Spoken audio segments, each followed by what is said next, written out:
On jase immobilier au meilleur de la musique, notre dernière de la saison, avec notre meilleur, JF Rivard de chez Remax Elite. Salut, JF. Salut, Maxime.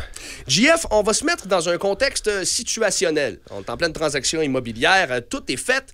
Il ne nous reste plus qu'à passer chez le notaire. J'imagine que souvent, avec l'espèce d'excitation, l'exaltation qui entoure la vente, des fois, on peut en venir quand on oublie certaines affaires. On pourrait se faire un petit to-do list ensemble de qu'est-ce que ça prend avant de passer chez le notaire? Très bonne idée. Dans le fond, au niveau des acheteurs, ce qui est bien important, c'est qu'on vient de faire une acquisition. On passe, exemple, chez le notaire le 1er juillet. Mm-hmm. Donc, qu'est-ce qui va être très important, c'est de closer notre assurance habitation. Donc, qu'on soit là, déjà prêt pour le 1er juillet. Donc, ça, là, c'est quelque chose là, qu'on peut faire maintenant, même si c'est dans 3 mois. Fait qu'on est prêt pour cette date-là que notre maison va être assurée. L'assureur, lui, va faire, j'imagine, la job de dire quand est-ce que vous prenez possession de la nouvelle propriété, puis ils vont vous assurer jusque-là. Simple comme ça. OK. Par la suite, changement pour l'Hydro-Québec, donc de juste aviser, là, ça peut être fait en ligne, ça prend 2 minutes, dire moi, là, je vais venir l'acheter pour le 1er juillet, donc ça aussi, très, très simple. Pour les autres étapes, c'est le notaire qui va venir répartir les taxes municipales, les taxes scolaires à la date de la transaction. Donc, si on signe le 28 juin ou le 30, ben c'est pas les mêmes montants. Fait que ça, pour un acheteur, il n'y a pas aucun stress à avoir, tout est fait par son notaire directement. OK. Ensuite de ça, dans les étapes avant de prendre possession des clés, qu'est-ce que tu suggérerais aux gens de faire? Est-ce qu'il y a certaines ressources en ligne? Parce que moi, j'ai déménagé il y a ça peut-être 2 ans. Les changements d'adresse. Écoute, je pense qu'il y en a encore. Et je fais, ah oui, c'est vrai, ça, je l'avais pas changé. Y a-t-il une façon de simplifier ça? Effectivement, nous, on l'offre à nos clients dans le fond. Donc, on a comme une application. Les gens peuvent venir nous voir genre au bureau, puis on peut, en quelques clics, faire l'ensemble de nos changements d'adresse sur Internet. Donc, on va dire, on part de telle adresse à telle adresse et je veux que tel fournisseur, Bell, le Desjardins, reçoive automatiquement ma nouvelle adresse. Fait que ça, on l'offre à nos clients. Donc, ça vient vraiment faire en sorte qu'il y a un petit, le pépin de moins, puis une petite gestion de moins qui est à faire par rapport au changement d'adresse, qui n'est jamais très, très agréable.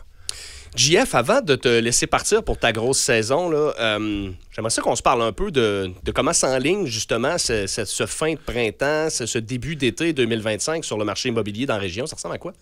Mais pour l'instant, nous, c'est un début d'année qui est exceptionnel. Donc, beaucoup de transactions. Cependant, il y a très peu de maisons à vendre, donc il n'y a pas beaucoup d'inventaire. Les acheteurs, pour l'instant, n'ont pas encore beaucoup de choix. Ça s'explique peut-être par le contexte genre économique avec les États-Unis. Ouais. C'est quand même incertain. Je crois que certains vendeurs vont remettre le projet de vente à peut-être plus tard. Projet de soit agrandir notre maison, d'acheter genre un chalet. Fait que je pense que ça met un hold sur quelques vendeurs qui sont peut-être plus craintifs par rapport au marché. Mais tu sais, là, dans l'ensemble, nous, c'est des prix stables. Les taux d'intérêt sont à la baisse aussi, fait que ça, c'est très positif. Mais on voit que l'inventaire est encore extrêmement bas. Ça peut changer là, dans les prochains mois, mais c'est sûr que l'incertitude amène certains clients, je pense, à peut-être mettre leur projet sur la glace ou du moins voir qu'est-ce qui s'enligne avec les États-Unis. Donc, c'est très difficile le genre à prévoir avec notre voisin qui est une bombe à retardement. Mais sinon, pour le centre du Québec, je pense que ça va être encore une très bonne année pour les vendeurs qui ont d'excellents prix de vente, mais pour les acheteurs en contrepartie, le choix et l'inventaire n'est pas très grand.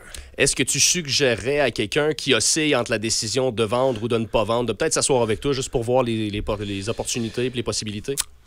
Excellente idée. Moi, ce que j'offre, c'est qu'on offre une rencontre qui est gratuite. Fait qu'on vient voir c'est quoi le prix de notre maison aujourd'hui, puis quel prix on pense qu'elle pourrait se vendre dans 2 ou 3 ans. Dans le contexte économique, ça se pourrait que dans 2-3 ans, notre maison se vende moins cher. Donc, certains clients vont juste avoir une décision, genre à prendre. Est-ce que je prends un meilleur montant maintenant ou peut-être moins plus tard? Mais tu sais, généralement, on en discute, puis on trouve pour chaque client la meilleure stratégie. Puis, on n'a pas toutes la même impact sur le risque. Donc, c'est ça, la tolérance au risque. Moi, je peux être un peu plus tolérant. Puis toi, Maxime, peut-être que le risque, t'aimes moins ça. Donc, de bien se faire, tout expliquer les options. puis de prendre une bonne décision, le genre éclairé. C'est ce qu'on offre à nos clients. Puis, tu sais, tout est dans le respect de faire une bonne rencontre, puis que chaque client ait vraiment un bon conseil pour sa situation à lui, parce que c'est pas nécessairement la même que le voisin va vivre présentement.